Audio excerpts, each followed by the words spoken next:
ఇప్పుడు పాటోళ్ళి ఎలా తయారు చేద్దామన్నది ఇప్పుడు నేర్చుకుందాము. ఇది పూర్వకాలం వంట, చాలా బాగుంటుంది. ఇది ఉట్టినే కూడా మనం స్నాక్లా తినొచ్చు, లేదంటే అన్నంలో కూడా కలుపుకొని తినొచ్చు. చాలా టేస్టీగా ఉంటుంది.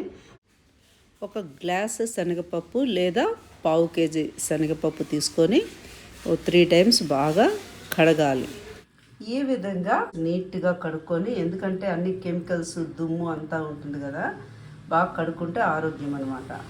పప్పుని బాగా క్లీన్ చేసేసిన తర్వాత 3 అవర్స్ నానబెట్టుకోవాలి. దీంట్లో సరిపడా కొంచెం కారానికి పచ్చిమిరపకాయలు మీ కారం ఎంత తింటారో అంత వేసుకోవాలి. తర్వాత ఈ వెల్లుల్లిపాయ కూడా ఆప్షనే ఓన్లీ, ఎందుకంటే చల్లగా ఉంది కాబట్టి వెల్లుల్లిపాయ వేస్తున్నాము. శనగపప్పు తొందర జీర్ణం అవ్వాలని. మీకు ఇష్టం ఉంటే వేసుకోవచ్చు, లేకపోతే లేదు. ఈ పప్పులోకి కొంచెం తగినంత ఉప్పు కూడా వేసుకోవాలన్నమాట. మరీ ఎక్కువ వేయొద్దు, ఉప్పగా అయిపోతుంది. కొంచెం తగ్గించేసుకుంటేనే మంచిది, కావాలంటే కలుపుకోవచ్చు. ఇప్పుడు మిక్సీ ఇలాగా చేసుకొని ఉంచుకోవాలన్నమాట. ఇవాళ దీంట్లో ఓన్లీ ఉప్పు ఒకటి వేసాము. ఇలా మిక్సీ చేసి పక్కన పెట్టుకోవాలి. ఒక గ్లాసు శనగపప్పు నానబెట్టుకొని 3 గంటలు అయిన తర్వాత ఇలాగా కచ్చాపచ్చాగా మిక్సీ చేసుకొని 2 ఉల్లిపాయలు, 3 పచ్చిమిరపకాయలు, కరివేపాకు రెమ్మలు సిద్ధం చేసుకోవాలి. తర్వాత స్టవ్ వెలిగించి మూకుడు పెట్టుకొని ఆయిల్ వేసి, కొంచెం దీనికి ఆయిల్ ఎక్కువ పడుతుంది, పప్పు కదా, అది కొంచెం ఆయిల్ లాగుతుంది అన్నమాట. శనగపప్పు కొంచెం వేసుకోవాలి, మినప్పప్పు కొంచెం వేసుకోవాలి, జీలకర్ర జీర్ణం అవుతుంది కాబట్టి చక్కగా జీలకర్ర కూడా వేసుకోవాలి, తగినంత ఆవాలు వేసి ఒక ఎండుమిరపకాయ కూడా వేసుకుంటాం. తెరవమాత బాగా ఎర్రగా అయిన తర్వాత కొంచెం ఎండుమిరపకాయని వేసుకోవాలి. ముందు నుంచి వేసుకుంటే అది నల్లగా అయిపోతుందని.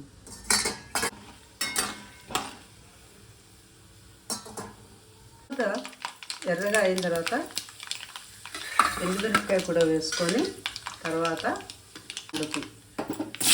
ఉల్లిపాయలు కట్ చేసి పెట్టుకున్నవి వేసేయాలి.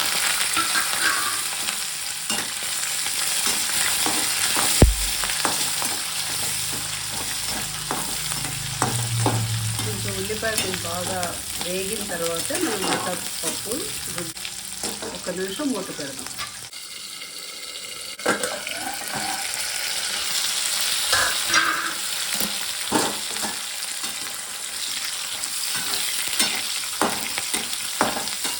బాగా వేయించుకోవాలి. నల్లగా అవ్వకూడదు ఉల్లిపాయ.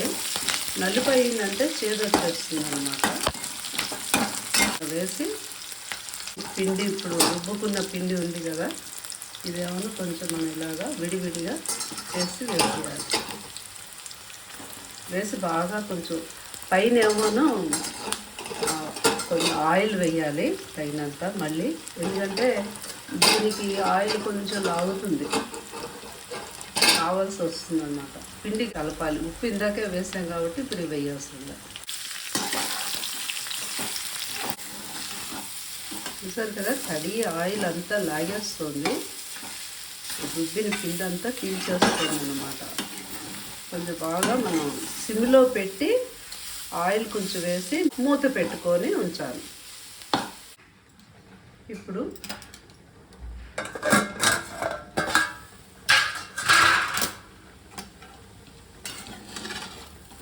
బాగా ఉడికింది, ఇంకా పొడి పొడిగా కూడా అయిపోయింది కదా. తడి ఉంటే ముద్దలాగే ఉంటుంది, ఉడికింది కాబట్టి పొడి పొడిగా అయిందనమాట. ఈ విధంగా పాటోళ్ళి తయారు చేసుకుంటారు. ఇది స్నాక్ కింద తినొచ్చు, అన్నంలో తినొచ్చు. ఇది పాటోళ్ళి రెడీ అయిపోయింది.